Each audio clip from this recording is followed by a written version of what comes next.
Ayaw ko na sanang magsayang ng oras upang sagutin ang issue na ito.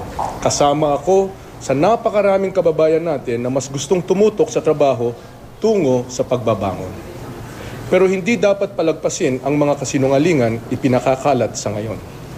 Kahit sino ang makapanood ng video ay magsasabi na una, retokado at dinoktor ang pinalabas na pag-uusap.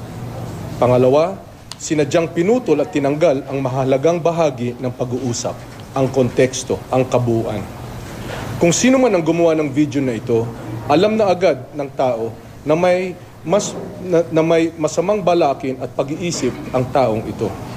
Sa mga nakapanood naman ng mas mahabang video, malinaw ang mga salitang binitiwan ko kay Mayor Romualdez.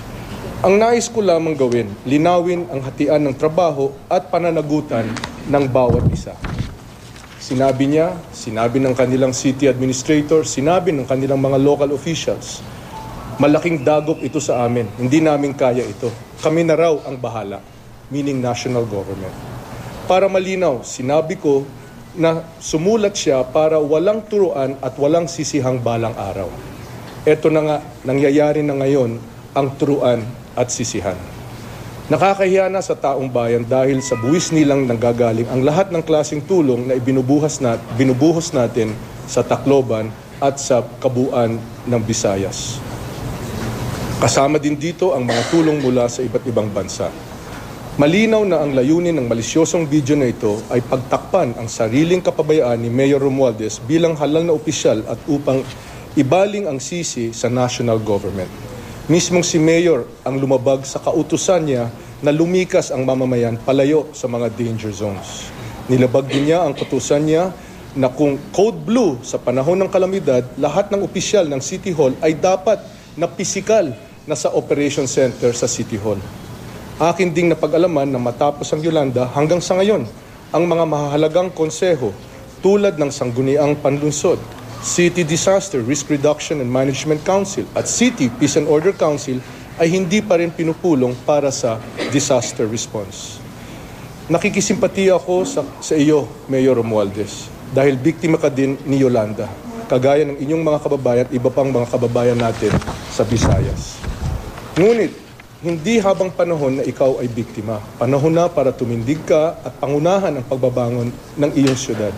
Asahan ninyo na kami sa DILG, katuwang ang buong pamahalaan ay hindi titigil sa pagbibigay ng tulong hanggat hindi nakakababangon ang mamamayan ng Tacloban, sa Leyte, sa Eastern Samar, sa Samar, Northern Cebu, Northern Negros, kabuuan ng Panay hanggang doon sa Palawan. Gayon din sa 171 na bayang sinalanta ng Yolanda. Maraming salamat po. Doon sa video, di ba ang naka-upload ay isang Jose Marie Gonzalez, na may effort ba kayo para to identify if ito ba yung tatay ng asawa ni Mayor? Ilagay na lang natin dito. Kayo na siguro ang mas mabuti na magsabi kung sino siya, imbis na ako. Mamaya sasabihin na naman na pinipersonal ko ito. Sir, have we so far established na galing na talaga yun o meron lang gustong pag-awayin kayo? Well, alam natin na lumabas itong video na ito at pinutol-putol, dinoktor ang niretoka itong pag-uusap na ito para maging consistent o sumuporta doon sa mga binahaging salita ni Mayor nung Senate hearing.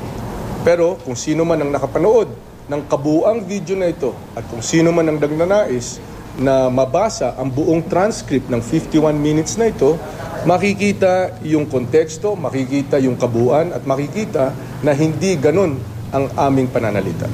Sir, yung mas mahabang video po, may idea po kayo kung saan galing sa kampo po ba? Hindi, wala ho kami, hindi po kami ang kumuha ng video. In fact, merong larawan ang isang photographer at ina-identify lang namin kung sino yung nagvi-video na tao na. Pero meron pong kasama ito sila Texon Lim at si Mayor Romualdez na nagdo-document. So posibleng sa kampo rin nila galing to. Maaari, pero siguro hindi ko na gusto talaga maging kabahagi ng turuan at sisihan, di ba?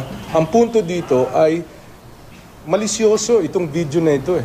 Di ba? Biro mo, halimbawa, 1, 2, 3, 4, 5. Pinutol-putol, naging 3 and 4. Hindi mo na nakita yung 1 and 2, hindi mo na nakita yung 5. Di ba? Malisyoso ang intensyon nito. At nakita na natin, in fact, natutuwa nga ako na nangyari ito dahil ngayon napapatunayan natin na may mali siya itong gawain na ito.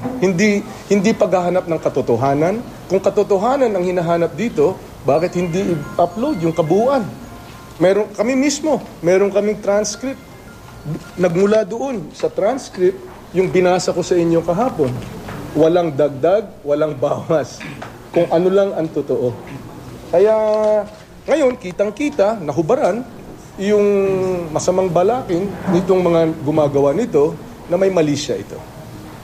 Sir, yung talagang protocol ninyo pagdating sa pag-take over ng national government, talagang mo bang meron kayong sinusunod naman? Wala talagang kailangan yung letter na yun? Hindi. Linawin ko lang, no? Itong letter na ito, formalidad ito. Hindi ito susi or hindi ito ang nagiging hudyat para magsimula ang tulong ng national government. No? Ang national government na andun bago pa ang bagyo. In fact, kaninang umaga si Sec Dinky nagbigay ata ng kanyang presentasyon na isinilaysay niya day by day kung anong ginagawa ng national government. No? Ang tulong dumating doon Sabado. Pangulo mismo pumunta doon Linggo. Mga pulis, mga armed forces dumating doon Biyernes, Sabado, Linggo, hanggang sa ngayon. No? Nandun pa rin ang kanilang mga tao, nandun pa rin ang kanilang mga sasakyan, mga kasangkapan. So, hindi ibig sabihin, hindi ito naging kondisyon.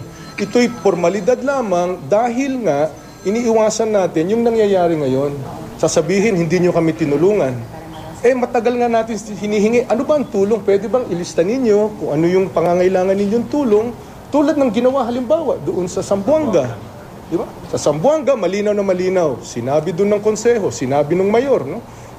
Walang ego sa kanila eh. Sinabi nila, hindi namin kaya ito. Di ba? Pwede ba dito kayo tumulong sa amin? O yun ang ginampanan namin. At doon din kami titimbangin. No? So kung anong ipinasang mga trabaho, doon kami dapat timbangin. Hindi yung open-ended. Diba? Pero ganun pa man, ang national government, tuloy-tuloy ang tulong. Ginawa ng national government ang lahat ng makakaya ng national government. No? Walang nireserba. Wala na po. Binigay lahat. 2 million, halos 2,800,000, kahapon 2,833,000. Ngayon, I think nasa 2,900,000, mahigit 1,000 food packs na. It's about 70 to 100,000 food packs every day. Ang pulis natin na 1,700, nandun pa rin, nagbabantay. Kasama na dyan yung SAF, kasama na NCRPO. Lahat ng statistika nasabi. Hindi ko na alam kung paano pa ipaliwanag, no, na yung national government tumugon sa pangangailangan. Itong ginagawang issue na sulat, hindi po issue ito na andun ang gobyerno hanggang ngayon wala pang sulat. No? In fact, sa kaduluhan, sa pangalawang pagbisita ng Pangulo, finally, kanino yun? Sorry.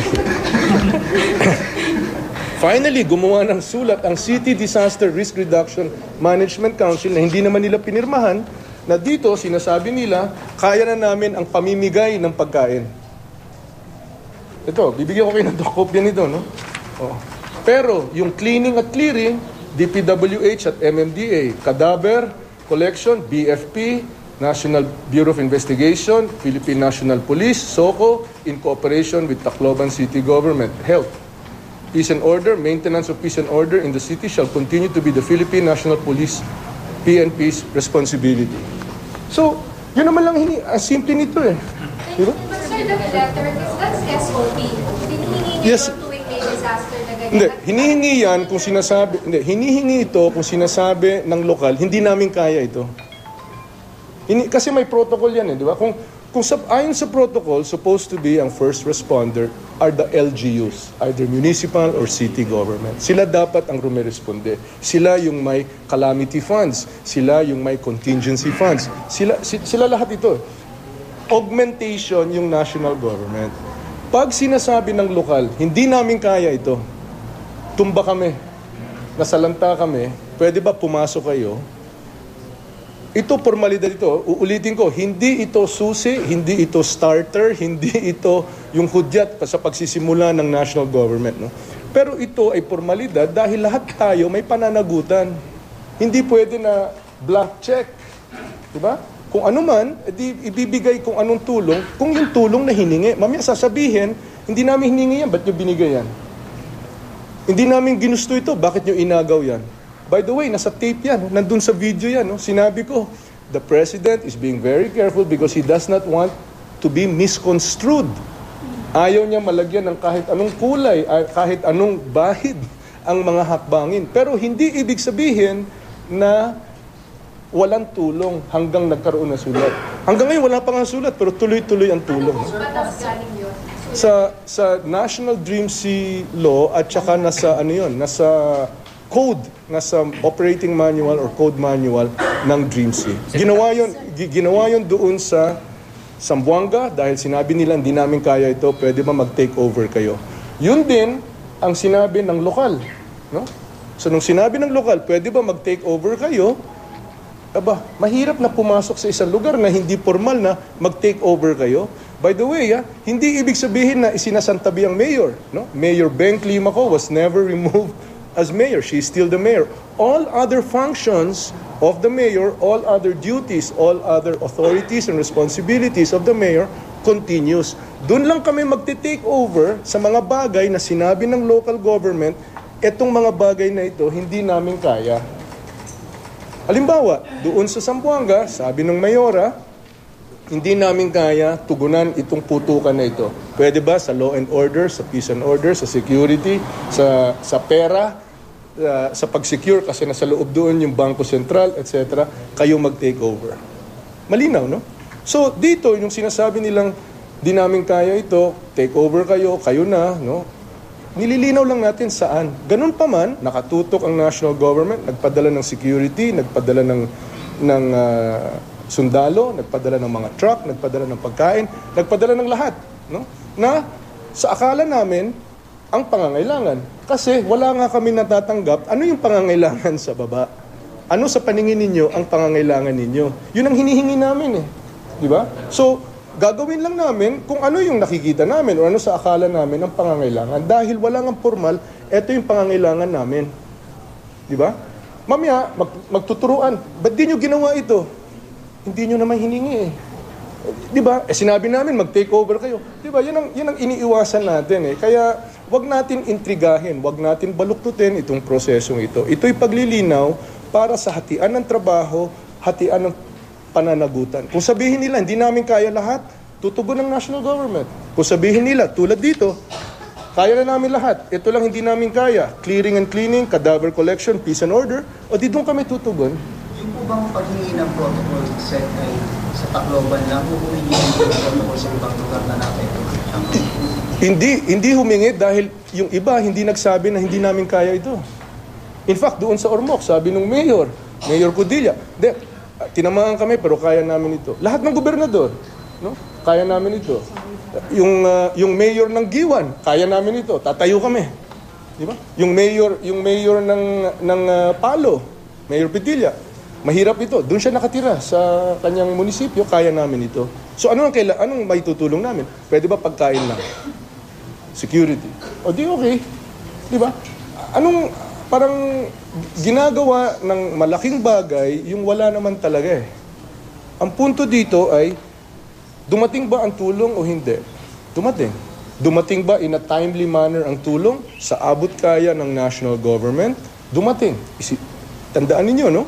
Lahat ng tulong na maihahatid ng national government, kinakailangan, by definition, manggagaling sa labas. Kasi national government na tulong na ito, di ba? So, manggagaling sa labas. So, sa abot kaya ng national government, sa pagbukas ng mga airport, seaport, at main supply routes, dumating ang tulong mula sa national government. Dumating ba yung mga police, mga security? Oo. Di ba? Yung pagki-clear ng mga kalye, ginawa ba? Oo. MMDA, DPWH, iba't ibang mga ahensya, yung tulong-tulong. Yung pagko-collect ng cadaver, ginawa yon. So, ang punto dito is, ginagawa ng national government lahat ito na hindi kinailangan ng kahit ano. Itong sulat na ito, hindi ito susi, hindi ito yung pag-start ng process, hindi po. Ito ay proseso sa pagpupurmal nang sa ganon malinaw, ano ba ang kakayanin ninyo, anong hindi nyo kaya na ipinapasa national government ng local. Sir, paano po matatapos itong gulong to? Kasi yung turuan ng turuan, Hindi. pangit na po ang labas, sir. Hindi, alam mo, hindi naman ito turuan ng turuan eh. Matatapos lang ito kung magsabi tayo ng katotohanan. Di ba? Magsabi lang tayo ng katotohanan. Dumating ba o hindi yung 2,900,000 na food packs? Dumating ba o hindi yung 1,700 na police? By the way, may record kami. Factual na ito lahat. Kung kailan dumating ang bawat isang bagay na ito. Oh. Sinabi ba ng city administrator, which was the highest ranking official representing the mayor, o hindi, na hindi na namin kaya ito. Pinapasa national government na natin ito. Diba? Totoo ba o hindi yung sinabi ni mayor na pinagbantaan ko siya? You must be careful, sabi niya sa Senado. Hindi ko sinabi yun. Tingnan natin yung tape. Diba? Nasa audio yan at saka nasa video yan. Nasa transcript yan. So, hindi ito turuan ng kung ano. Ito ay dinidepensahan ko lang dito kung ano yung katotohanan. Sir, ano yung circumstance nung sinabi nyo, you're a Romualdez and the president is an Aquino? Uulitin ko. In fact, uulitin ko yung actual transcript. Bago nun, sabi, since you cannot pass a resolution, kasi nagsimula ito sa paghingi nila ng curfew. By the way, ngayon sinasabi ng mayor, hindi siya sang-ayon sa curfew. Saan ang galing yun? Doon sa meeting mismo, hiningi nila ang curfew. Di ba? Sabi namin, para maipatupad ang curfew, kailangan ng ordinansya. Subalit, linggo ngayon, kaharap si Pangulo nun. Subalit, linggo ngayon, walang opisina. So, at the soonest possible time, pwede nyo bang ipurmal itong paghiling ninyo ng curfew, samantala, ipapatupad na ito ng PNP dahil nga may peace and order problem sa looting. Diba? Ginawa na, kahit wala pa yung formalidad. Diba? O, ngayon, lumagpas, petsa 10 yun, linggo, lunes, martes, miyerkules, webes. Ito, petsa 16. Okay? Sabi ko, asan na yung ordinansya? Kasi nasa alanganin ang PNP. Nang aaresto sila, naninita sila ng tao na walang legalidad. Di ba? Sabi na, hindi, we cannot pass eh. Okay. For the national government to take over, there has to be a reason. Sinasabi nila, take over na kayo. There has to be a reason. Meaning sabihin ninyo, ano yung take over namin? Sinabi ko, you have to understand, we are talking very straight here. Ibig sabihin, wala nang paligoy-ligoy, wala nang pamumulitig ito, diretsuhan ito dahil nasa krisis tayo. You are a Romualdez and the President is an Aquino. So the President, is being very careful in just taking over. The President is being very careful in just taking over because he does not want anything to be misconstrued. Diba? Ibig sabihin, yung hinihiling ninyo na please take over, nag-iingat ang national government dahil nga ayaw namin na ma-misconstrue kami. Hindi ko alam kung ano yung misconstrue sa Tagalog, no? Pero ayaw namin na mabahiran ito ng kahit anong ibang pag-unawa. Bukod po, sir, yung bang formalidad na yun ay legal cover din eventually baka i-asunto kayo? Hindi. No.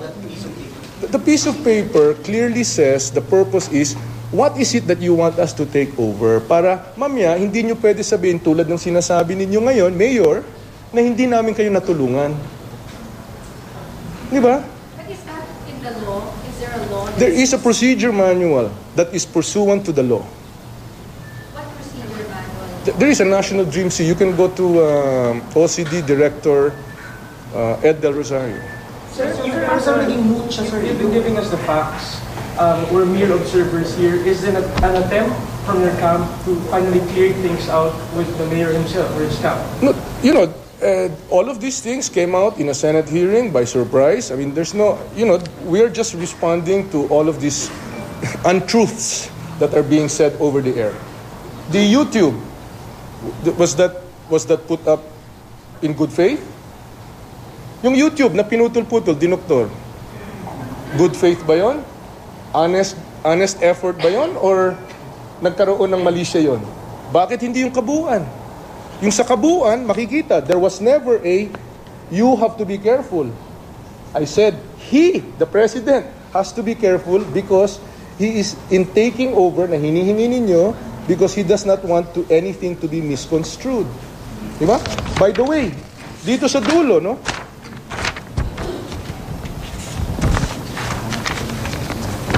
Mar, when you say, listen, when you say quotation, listen, we cannot do this, can you please take over some of these functions that we are unable to deliver? Right? Sabi ni AR, that is Alfred Romualdez, yes, that I have no problem with that. So can we not formalize that? AR, yes, specific. I'm just asking, Secretary. I'm just clarifying. Diba? So ang point is, ang dililinaw lang natin is, ano ba ang obligasyon namin sa iyo bilang mayor? No? Ganun pa man, ginagawa namin lahat ito kahit wala pa itong paghiling ninyo. Pero ang aming pagkilos ay ayon lamang sa aming pananaw, sa aming pag-unawa. Kayo ho ang Chief Executive Officer. Nandun din yun sa video. Inuulit-ulit ko, kayo ho ang Chief Executive Officer. Kayo ang makakapagsabi sa amin kung ano ang pangangailangan ninyo. Sir, may balak ba kayong kausapin ng personal si Ginoong Romualdez? Nandito ang aking tanggapan, nandito ako araw-araw, kaya handa naman ako makipag-usap sa lahat. Ako nga, punto ko dito is, by the way, kahapon, ilang oras kami nasa cabinet, pinag-uusapan, halos 40 billion pesos na yung first critical response, another 120 billion pesos, yung round 2 na critical response. In fact, lahat ito ay pinaghahanda dahil dadalhin ito ng Pangulo sa kanyang biyahe bukas sa Japan para magkaroon ng idea ang Japanese na government dahil nais nilang tumulong. No? So, lahat kami ay nakatutok dito sa reconstruction, rehabilitation, sa pagbangon ng, hindi lamang ng Tacloban, pero ng kabuuan ng Leyte, ng Eastern Samar, ng kabuuan ng Visayas hanggang sa Palawan. No? Pero itong mga bagay na ito, paano natin papalampasin ang pag-upload sa YouTube ng isang dinoktor na video? Hindi naman pwede yon, di ba? Sir, bukod sa Zamboanga, yung sa Bohol po ba, may kaparehong sulat? Hindi nila sinabi, bahala, hindi namin kaya ito. Hindi nila sinabi yon. Di ba? Ang hiningi ni Governor Chato doon, hindi siya humingi ng security. Ang hiningi lang niya doon is food.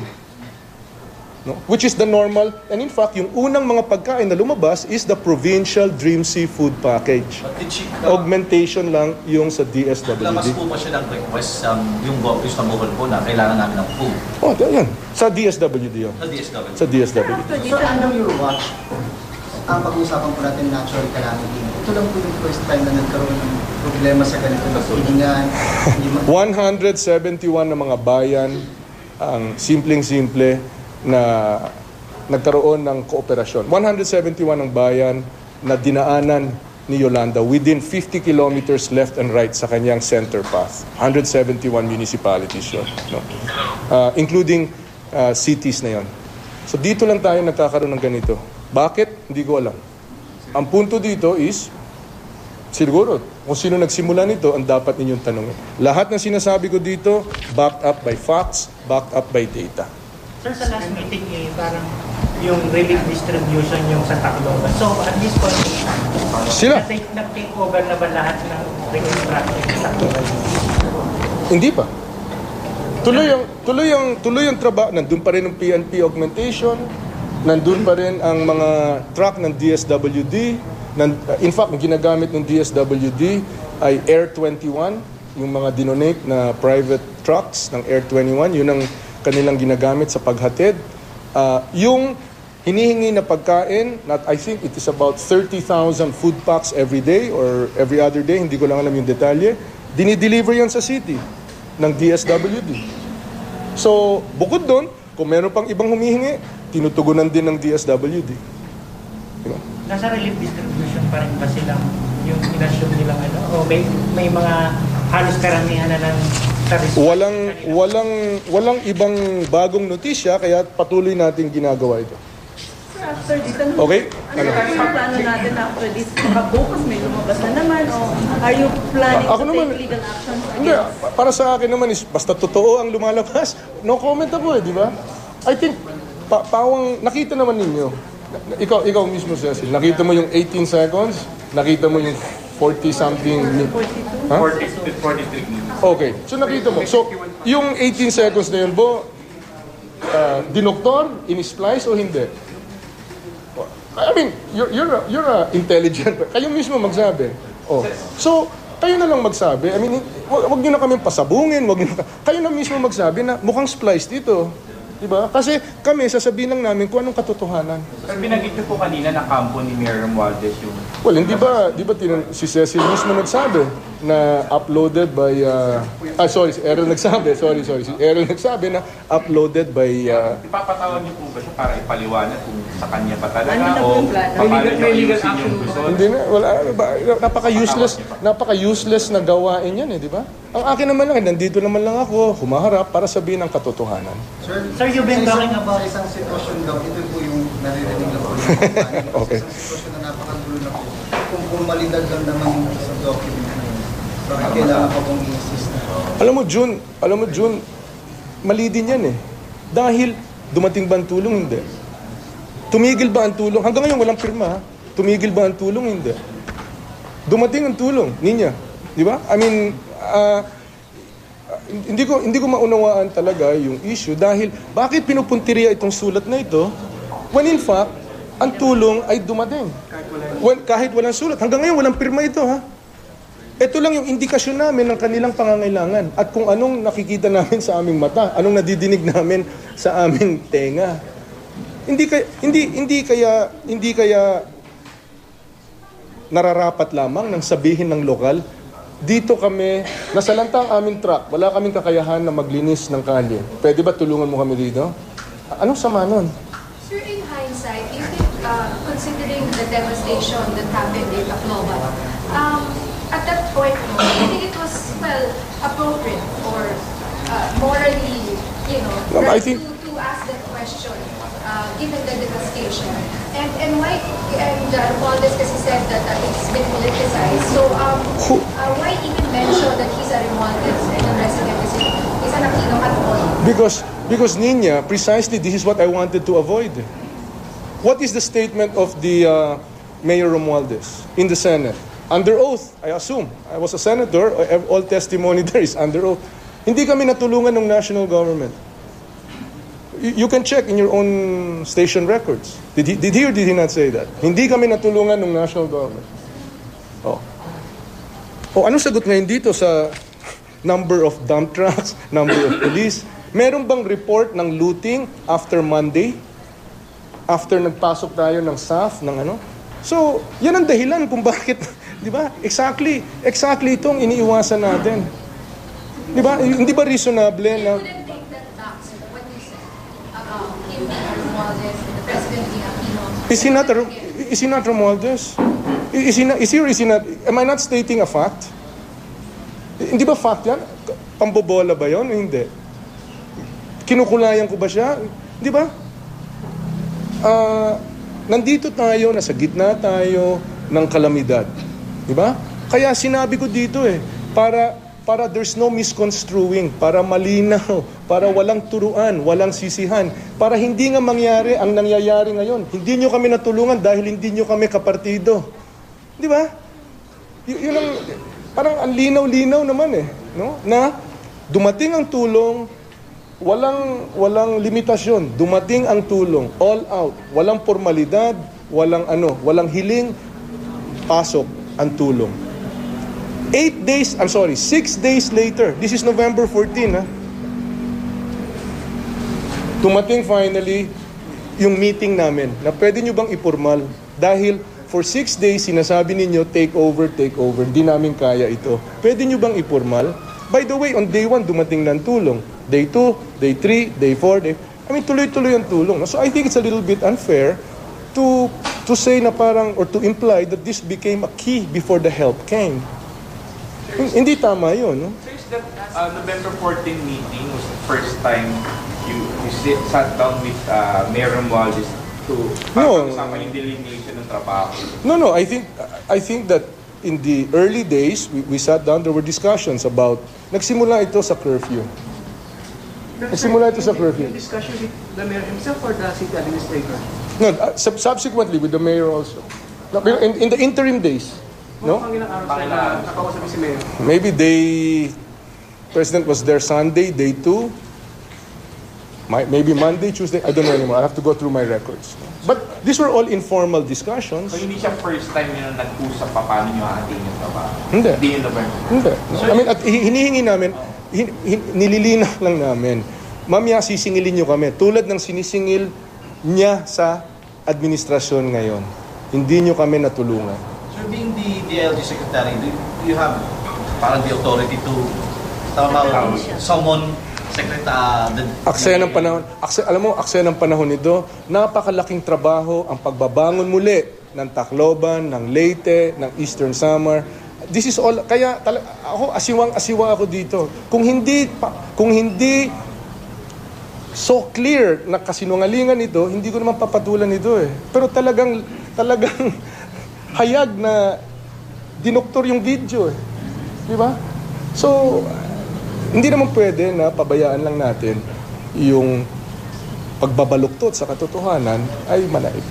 Thank you very much. Thank you very much. Thank you very much. Ang inyo pong napanood ay ang press conference ni DILG Secretary Mar Rojas. Iginiit ni Interior and Local Government Secretary Rojas na retokado ang kumakalat na, actually ang pagkakasabi po niya in-splice, dinuktor yung kumakalat na video sa internet ng pagpupulong niya at ni Tacloban City Mayor Romualdez noong November 14. Wala raw doon ang mahahalagang bahagi ng kanilang pag-uusap. In fact, ang pagkakasabi po ni Secretary Rojas dahil pinutol-putol, parang pinili lang to present a certain idea.